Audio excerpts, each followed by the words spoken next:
Nidocyte. Nidocyte খুবই important, পরীক্ষায় আসে, এই চিত্র পরীক্ষায় আসবে, এটা শেখা লাগবে। আমি পরীক্ষা নিলেও থাকবে, ইন্টার পরীক্ষায় হাইড্রা থেকে যদি কোনো কোশ্চেন থাকে তাহলে নিডোসাইট থেকে প্রশ্ন আসার সম্ভাবনা, নিডোসাইটের ছবি, নিডোসাইট নিক্ষেপের কৌশল, নিডোসাইটের গঠন, এই টপিকটা পরীক্ষায় আসার সম্ভাবনা 80%। আমি তোমাদের গতদিন একদিন 80-20 রুল শিখাইছিলাম। তাহলে আমরা আদর্শ নিডোসাইটের ছবি আঁকছি, এই তো মোটামুটি হয়ে গেছে। এটা হচ্ছে স্বাভাবিক অবস্থায়। আর নেমাটোসাইট, নিডোসাইট এর মূল কাজ কি আমরা বলছিলাম? নিডোসাইটের মূল কাজ হচ্ছে শিকার, খাদ্য শিকার বা আত্মরক্ষা, খাদ্য শিকার বা আত্মরক্ষা। তাহলে খাদ্য শিকার করে মূলত কি দিয়ে? এই যে এটা একটা আদর্শ নিডোসাইট স্বাভাবিক অবস্থায় আছে, এর কি কি আছে দেখো, একদম উপরে এটা হচ্ছে নিডোসিল, কাটার মতো একটা অংশ বের হয়ে থাকে, এটা হচ্ছে অপারকুলাম, এটা হচ্ছে ঢাকনার মতো কাজ করে। এই ঢাকনা যখন সরে যায় তখন ভিতর থেকে এই যে সুতার মতো যেটা দেখতেছো এটা হচ্ছে পেঁচানো, এটা হচ্ছে নেমাটোসিস্ট। তাহলে এই ঢাকনা যখন খুলে তখন নেমাটোসিস্টটা বের হয়। এখানে দেখো ঢাকনা খুলে গেছে, এই যে অপারকুলামটা এদিকে সরে আসছে, এই যে এইটা সহ নেমাটোসাইটটা দেখো, নেমাটোসিস্টটা দেখো বের হয়ে আসছে, তাই না? তাহলে এটা হচ্ছে নেমাটোসিস্ট। এটা আগে ভিতরের দিকে ছিল, এখন নিক্ষিপ্ত অবস্থায় বা উন্মুক্ত অবস্থায়। কিভাবে উন্মুক্ত হয় বা নিক্ষিপ্ত হয় সেটা একটা কৌশল আছে, আমরা একটু পরে বলতেছি, আগে দেখো কি কি থাকে। আর নিচের দিকে এগুলো হচ্ছে পেশিতন্তু, আর এখানে পেঁচানোর মতো একটা অংশ থাকে ল্যাসো। এই জিনিসগুলো নাম জানা খুবই জরুরি, যে নিডোসাইটের গঠনের মধ্যে কি কি থাকে। প্রত্যেকটা কোষে একটা নিউক্লিয়াস থাকে, নিডোসাইটের মধ্যেও একটা নিউক্লিয়াস আছে। এখন বলো যে একটা কোষের নাম বলো যেখানে নিউক্লিয়াস থাকে না। তাহলে লোহিত রক্তকণিকায় নিউক্লিয়াস থাকে না।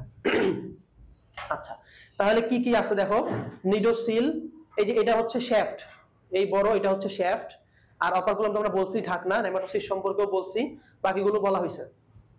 তাহলে এই গঠন যদি আমরা লিখতে চাই তাহলে গঠনের মধ্যে মূল পয়েন্ট হচ্ছে যে কয়টা এখানে লেখা হয়েছে ওইগুলাই। ফার্স্টে উপর থেকে যদি শুরু করি তাহলে এক নম্বর হচ্ছে নিডোসিল। তাহলে নিডোসিল জিনিসটা কি? নিডোসিল জিনিসটা হচ্ছে জাস্ট কাটার মতো একটা অংশ, যখন এর সাথে শিকারের দেহ স্পর্শ হয় তখন নিডোসিল এর সংস্পর্শে আসার কারণে এই অপারকুলাম নামক যে ঢাকনা আছে এটা খুলে যায়, এখানে একটা স্টিমুলেশন তৈরি হয়, ফলে এই অপারকুলাম ঢাকনা যেটা আছে এটা খুলে যায়, নেমাটোসাইট নেমাটোসিস্টের যে সুতাটা আছে এই সুতাটা নিক্ষিপ্ত হয়। তাহলে নিডোসিল কি? নিডোসিল হচ্ছে কাটার মতো একটা অংশ এবং এটা খুবই সংবেদী, এটা খুবই কি সংবেদী। এই দিক দিয়ে যখনই এটা বের হয়েই থাকে সবসময়, এদিক দিয়ে যখনই কোনো প্রাণী বা খাদ্য ও যেটা খায় ওর পছন্দের খাবার, ক্রাস্টেসিও, আর্থ্রোপোড জাতীয় প্রাণী, এগুলো যখনই ওর এদিক দিয়ে যায় এটার সাথে ধাক্কা লাগলেই কি হয়, এটা স্টিমুলেশন পাঠায়, পাঠাইলে কি হয়, অপারকুলাম নামক ঢাকনা খুলে যায়। ঠিক আছে, তাহলে এটা কিসের মতো কাজ করে? অনেকটা বলতে পারো যে সুইচের মতোই কাজ করে। আচ্ছা, বা পিস্তলের যে ট্রিগার আছে ট্রিগারের মতো কাজ করে, ট্রিগার চাপ দিলে বুলেট বের হয় যেমন, তাহলে এই নিডোসিলের মধ্যে যখন চাপ লাগে তখন এখান থেকে নেমাটোসিস্ট বের হয়। ঠিক আছে, আচ্ছা, তাহলে এরপরে নিডোসিলের পরে কি অংশ আছে দেখো, নিডোসিলের পরে আছে হচ্ছে আমরা বলতে পারি অপারকুলাম। তাহলে অপারকুলাম কি জিনিস? অপারকুলাম জাস্ট এটুকু মনে রাখো, এটা একটা ঢাকনা যেটা উন্মুক্ত হলে নেমাটোসিস্ট বের হয়, অপারকুলাম। ভিতরের পয়েন্টগুলো লিখতেছি না, মুখে বলতেছে। আচ্ছা, এরপরে আসে হচ্ছে নেমাটোসিস্ট। সূত্র, পেঁচানো অংশ যেটা বার্বের সাথে লেগে থাকে, যখন কোনো একটা প্রাণী বা খাদ্য নিডোসিলের সংস্পর্শে আসে তখন নেমাটোসিস্ট নিক্ষিপ্ত হয়। নেমাটোসিস্টের মধ্যে যেটা থাকে জানা লাগবে, সেটা হচ্ছে এই নেমাটোসিস্ট নামক যে সুতাটা আছে এর মধ্যে এক ধরনের বিষাক্ত পদার্থ থাকে, যেটা আমরা গত ক্লাসে বলছিলাম। কি নাম সেটা? হিপনোটক্সিন। হিপনোটক্সিন। হিপনোটাইজ শব্দটা শুনছো? হ্যাঁ, হিপনোটাইজ। তাহলে হিপনোটাইজ মানে হচ্ছে বশীভূত করা, তাই না?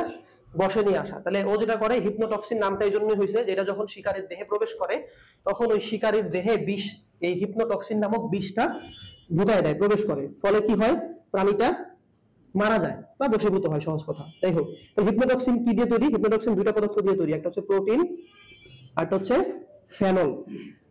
প্রোটিন আর কি? ফেনল। ফেনল বাসা বাড়িতে কি কাজে ব্যবহার করা হয়? সাপ তাড়াইতে ব্যবহার করা হয়। সাপ তাড়াইতে বাসায় ফেনল রাখলে ওই বাসায় সাপ প্রবেশ করে না। আচ্ছা, এটা তোমাদের ওই যে জৈব রসায়নের পড়া। যাই হোক, প্রোটিন প্লাস ফেনল এটা হচ্ছে হিপনোটক্সিনের গাঠনিক উপাদান, মানে এটা দিয়ে গঠিত। তাহলে এটা খুবই ইম্পর্টেন্ট, পরীক্ষায় আসে। হ্যাঁ, লাস্ট বার মেডিকেল অ্যাডমিশনে হিপনোটক্সিন নিয়ে প্রশ্ন আসছে। তাহলে হিপনোটক্সিন কি নিয়ে গঠিত? প্রোটিন প্লাস ফেনল নিয়ে গঠিত। Protein plus phenol. এই হিপনোটক্সিন তাহলে কি করে? ও হচ্ছে নেমাটোসিস্ট যখন শিকারের দেহে প্রবেশ করে তখন হিপনোটক্সিন বের হয়। এটুকু জানা খুবই জরুরি। নেমাটোসিস্ট থেকে আমাদের হিপনোটক্সিন সম্পর্কে অবশ্যই মনে রাখা লাগবে। আচ্ছা, এরপরে নিউক্লিয়াস লেখার কিছু নাই, প্রত্যেক কোষেই নিউক্লিয়াস থাকে, জানোই। আচ্ছা, পেশিতন্তু জাস্ট হেডলাইন গুলো মনে রাখলেই হবে, যে এই গঠনের মধ্যে এই কথাগুলো তোমার লেখা লাগবে। পেশিতন্তু থাকে, নিউক্লিয়াস থাকে জানোই, লেসো থাকে, আর উন্মুক্ত অবস্থায় দুইটা জিনিস আছে যেটা এখানে নাই, একটা হচ্ছে বার্ব আর একটা হচ্ছে বারবিউল। আচ্ছা, বার্ব আর বারবিউল এই দুই শব্দের মধ্যে ডিফারেন্স হচ্ছে উল, তাই না? বা ওল। তো বায়োলজিতে এই ওল শব্দের একটা ব্যাখ্যা আছে। যেমন ধরো ব্রঙ্কাস, ব্রঙ্কিউল, তাই না? Lobe, lobule, barb, barbule. তাহলে উল মানে কি? উল মানে উপশহর, উপশহর এরকম আছে না শব্দ? তাহলে শাখা প্রশাখা। তাহলে ব্রঙ্কাস হচ্ছে মূল শাখা, ব্রঙ্কিউল হচ্ছে সেই ব্রঙ্কাসের শাখা প্রশাখা, লোব হচ্ছে প্রধান খণ্ড, লোবিউল হচ্ছে সেই খণ্ডের ভিতরে আরো খণ্ড, তাই তো? আচ্ছা, তাহলে বার্ব হচ্ছে, ধরো এটা একটা যে মানে এটা যেই জিনিসই হোক, বারবিউল হচ্ছে ওইটার কি শাখা প্রশাখা বা ছোট খণ্ড। তাহলে বার্ব কি? বার্ব হচ্ছে জাস্ট এখানে একটা ছোট কাটার মতো স্ট্রাকচার, এটার নাম হচ্ছে বার্ব। আর বারবিউল দেখো ওইটার মতোই ছোট আরো তিনটা কাটা নিয়ে গঠিত। তাহলে বার্ব আর বারবিউল কি জিনিস? তাহলে এটা হচ্ছে কাটার মতো স্ট্রাকচার। বার্ব হচ্ছে একটা কাটা নিয়ে গঠিত, আর বারবিউল হচ্ছে তিনটা কাটা নিয়ে গঠিত। তাহলে এই জিনিস বুঝছো? ব্রঙ্কাস, ব্রঙ্কিউল, লোব, লোবিউল, শহর, উপশহর। এইটা হচ্ছে অপারকুলাম। হ্যাঁ, যদিও আমি একসাথে আঁকছি। অপারকুলামটা হচ্ছে, তুমি যদি এটা বারবার চিন্তা করো, অপারকুলাম হচ্ছে এই জায়গায় থাকে। হ্যাঁ, মূলত এই অপারকুলামটা থাকে হচ্ছে এই জায়গায়, তাই না? ওই ছবিটা দেখো, এই জায়গায় ছিল, কিন্তু যখন এই নিডোসিল স্টিমুলেট হয়েছে তখন এই ঢাকনাটা খুলে গেছে। ঢাকনা খুললে কই যাবে? পিছনে না সামনে?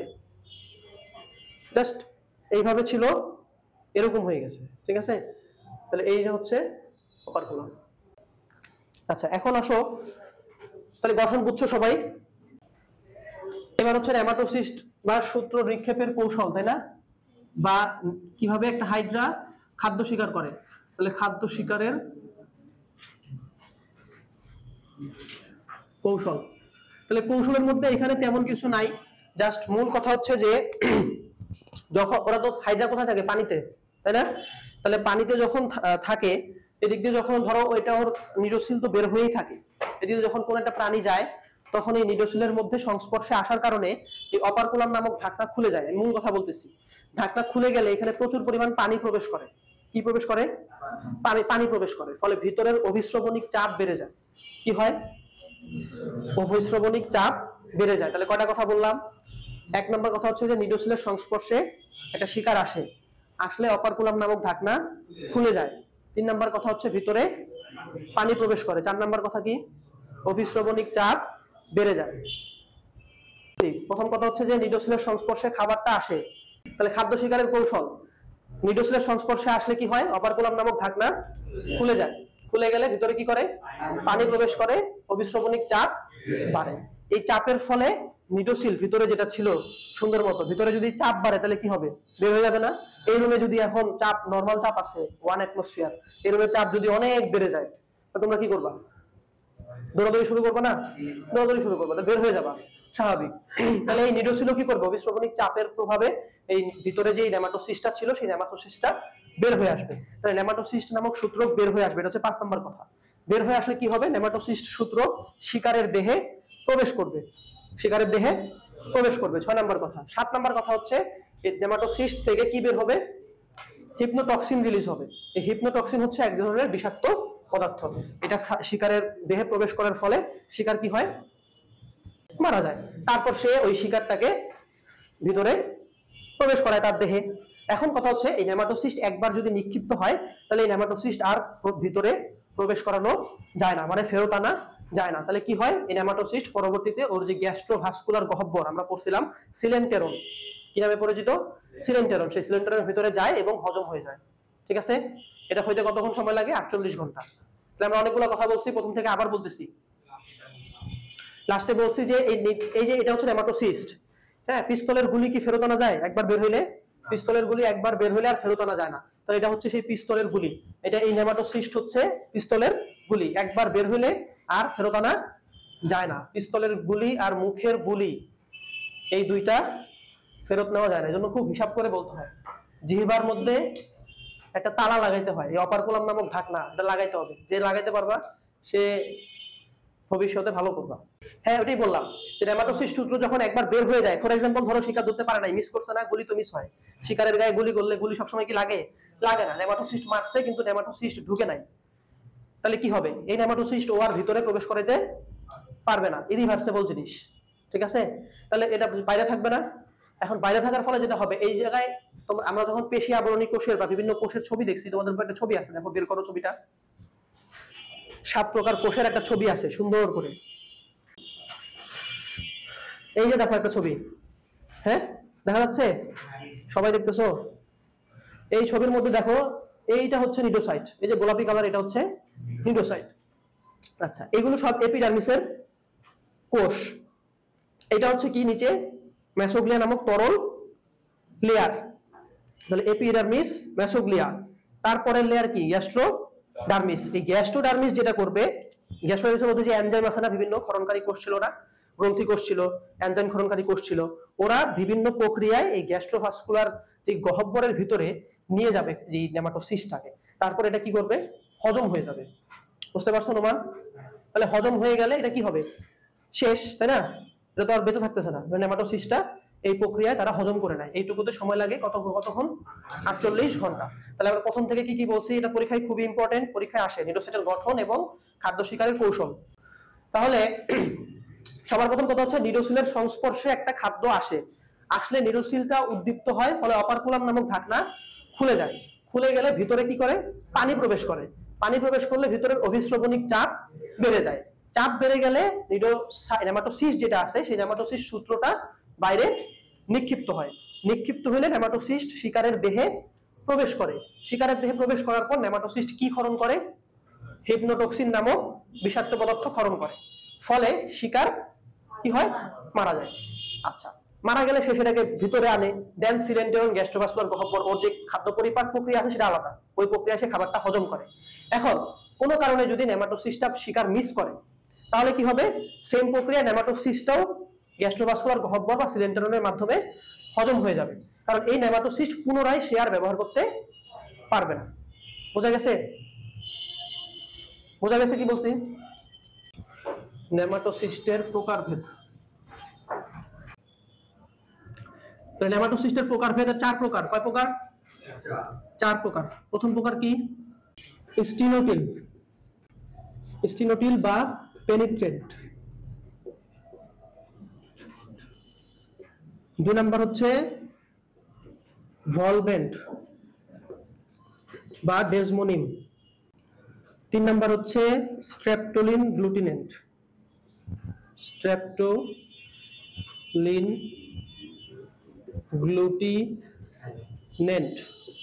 আর 4 নাম্বার হচ্ছে স্টেরিওলিন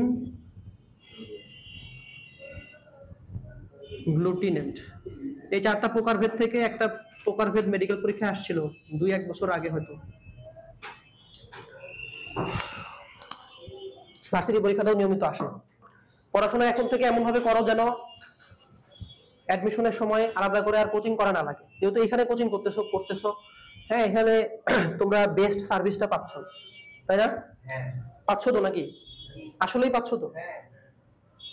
এখানে এক এক বিষয়ের অভিজ্ঞ টিচার দ্বারা তোমাদেরকে পড়ানো হচ্ছে, তাই না? তাহলে একদম শুরু থেকে কোচিং এ পড়তেছো, যদি একটু মনোযোগ দাও, যেটা হবে যে তোমাদের দেখবা যে অ্যাডমিশন পরীক্ষায় পড়াশোনা করা লাগতেছে না। মানে এখানে তো প্রতিদিন অল্প অল্প করে পড়ানো হয়, বায়োলজি বই এটা মুখস্থ হয়ে যাওয়ার কথা, হাফেজ হয়ে যাওয়ার কথা। আচ্ছা, যাই হোক, তাহলে নেমাটোসিস্টের প্রকারভেদ 4 প্রকার। এক নাম্বার হচ্ছে স্টেনোটিল বা পেনিট্রেন্ট। এইটার মধ্যে ইম্পর্টেন্ট পয়েন্ট হচ্ছে যে এই প্রকার ভেদ আছে। তার আগে একটা কথা, সেটা হচ্ছে যে আমরা পড়তেছি হচ্ছে নিডারিয়া পর্বের প্রাণী, তাই না? নিডারিয়া পর্বের প্রাণী পড়তেছি এবং এই প্রাণীর মধ্যে আমরা হাইড্রা সম্পর্কে পড়তেছিলাম। টোটাল নিডারিয়া পর্বের প্রাণীর মধ্যে 23 ধরনের নেমাটোসিস্ট পাওয়া যায়। এটা এমসিকিউর জন্য ইম্পর্টেন্ট যে নিডারিয়া পর্বের প্রাণীর মধ্যে কত ধরনের নেমাটোসিস্ট পাওয়া যায়? 23 ধরনের নেমাটোসিস্ট পাওয়া যায়। এর মধ্যে হাইড্রা যে প্রাণী, তার মধ্যে পাওয়া যায় 4 ধরনের নেমাটোসিস্ট। হাইড্রার মধ্যে কয় ধরনের নেমাটোসিস্ট পাওয়া যায়? 4 ধরনের। এই 4 ধরনের হচ্ছে স্টেনোটিল, ভলভেন্ট, স্টেরিওলিন আর স্টেপটোলিন। দেখো স্টেনোটিল বা পেনিট্রেন্ট যেটা, এইটা পেনিট্রেট করা, দেখো নামের সাথে একটু মিল আছে। পেনিট্রেট করা মানে কি? ইংলিশ পেনিট্রেট শব্দের অর্থ হলো প্রবেশ করা। পেনিট্রেট মানে কি? প্রবেশ করা। তার মানে এইটা শিকারের দেহে, এই প্রকার যে নেমাটোসিস্ট আছে, এটা শিকারের দেহে প্রবেশ করে। তাহলে প্রবেশ করার পর কাজ কি ছিল? নেমাটোসিস্ট যখন শিকারের দেহে প্রবেশ করে, তারপরের ধাপ আমরা কি বলছিলাম? হিপনোটক্সিন রিলিজ হয়। তাহলে এই স্টেনোটিল বা পেনিট্রেন্ট যেটা, এর মধ্যে হিপনোটক্সিন আছে, ঠিক আছে? তাহলে হিপনোটক্সিন পাওয়া যায় কোন প্রকার ভেদের মধ্যে? স্টেনোটিল বা পেনিট্রেন্টের মধ্যে। আচ্ছা, স্ট্রেপটোলিন গ্লুটিনেন্ট আর স্টেরিওলিন গ্লুটিনেন্ট, দুটো শব্দের মধ্যে দেখো এই যে গ্লুটি শব্দটা আছে, গ্লু শব্দটা আছে না? গ্লু মানে কি? আঠা। গ্লু মানে কি? আঠা। তাহলে এই দুইটা মনে রাখো যে এরা হচ্ছে আঠালো জেলির ন্যায় পদার্থ, শিকারকে আটকে রাখতে, আমরা আঠা দিয়ে কি করি? বিভিন্ন জিনিস আটকে রাখি, তাই তো? তাহলে শিকারকে আটকে রাখতে সাহায্য করে। তাহলে স্টেরিওলিন গ্লুটিনেন্টের কাজও সেম। তাহলে স্ট্রেপটোলিন গ্লুটিনেন্ট, স্টেরিওলিন গ্লুটিনেন্ট, দুইটা নামের মধ্যে কি আছে? মনে রাখার সহজ উপায় হচ্ছে গ্লু আছে। তাহলে গ্লু মানে হচ্ছে আঠা। তাহলে এরা দুইজনই কি করবে? আঠালো জেলির ন্যায় পদার্থ ক্ষরণ করবে। আর এই আঠালো জেলির ন্যায় পদার্থ কি কাজ করবে? শিকারকে দেহের সাথে বা হাইড্রার যে নেমাটোসিস্ট সূত্র আছে বা নিডোসাইট আছে, এর সাথে আটকে রাখতে সাহায্য করবে। তাহলে পার্থক্য কোথায়? পার্থক্য হচ্ছে স্ট্রেপটোলিন গ্লুটিনেন্ট এটা কাঁটা যুক্ত, আর স্টেরিওলিন গ্লুটিনেন্ট হচ্ছে কাঁটা বিহীন। তাহলে এই পয়েন্টটা ইম্পর্টেন্ট। ভলভেন্টের মধ্যে পড়ার মতো ইম্পর্টেন্ট তেমন কিছু নাই, জাস্ট জেনে রাখো ভলভেন্টের কাজ হচ্ছে শিকারকে আঁকড়ে ধরে রাখা। তাহলে এটাও আঁকড়ে ধরে রাখে, হ্যাঁ, শিকারকে আঁকড়ে ধরে রাখে। বাকি কথা সবার জন্য সেম। তাহলে স্পেশাল কথাগুলো আমরা শুধু লিখছি যে স্টেনোটিলের হচ্ছে কি, হিপনোটক্সিন রিলিজ করার ক্ষমতা আছে, ফলে এইটা মূলত শিকারকে কি করতে সাহায্য করে? মানে মেরে ফেলতে সাহায্য করে। ভলভেন্ট এটাও আঁকড়ে রাখে, স্টেপটোলিন স্টেরিওলিন দুইজনই হচ্ছে আটকে রাখে। মূল পার্থক্য হচ্ছে একজন কাঁটা যুক্ত আর একজন কি কাঁটা বিহীন। তাহলে এই হচ্ছে নেমাটোসিস্টের প্রকারভেদ। তাহলে আমরা আজকে কি কি টপিক পড়লাম? 1 নম্বরে পড়লাম আদর্শ নিডোসাইটের গঠন, 2 নম্বরে পড়লাম নিডোসাইট নিক্ষেপের কৌশল, 3 নম্বরে পড়লাম নেমাটোসিস্টের প্রকারভেদ। আচ্ছা, আর গতদিন আমরা এপিডার্মিস আর গ্যাস্ট্রোডার্মিসের কোষ সমূহ পড়ছিলাম। গ্যাস্ট্রোডার্মিসের কোষ সমূহের মধ্যে আমরা বলছিলাম যে পেশি আবরণী কোষ, এটা 2 প্রকার ছিল। কি কি ছিল মনে আছে?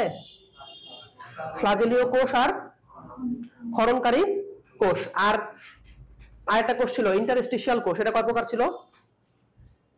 2 প্রকার। গ্রন্থি কোষ, গ্রন্থি কোষ 2 প্রকার ছিল, মিউকাস ক্ষরণকারী কোষ আর এনজাইম ক্ষরণকারী কোষ। তাহলে আমাদের কি কি শেষ হলো? আমাদের হাইড্রা শুরু থেকে গ্যাস্ট্রোডার্মিসের কোষ অর্থাৎ সিলেন্টেরন বা গ্যাস্ট্রোভাস্কুলার গহ্বরের আগ পর্যন্ত শেষ হয়েছে। বা হাইড্রার খাদ্য গ্রহণ বা পরিপাক প্রক্রিয়া, আমরা আজকে খাদ্য শিকার পর্যন্ত পড়ছি। এর পরের দিন খাদ্য কিভাবে পরিপাক হয় সেটা পড়বো।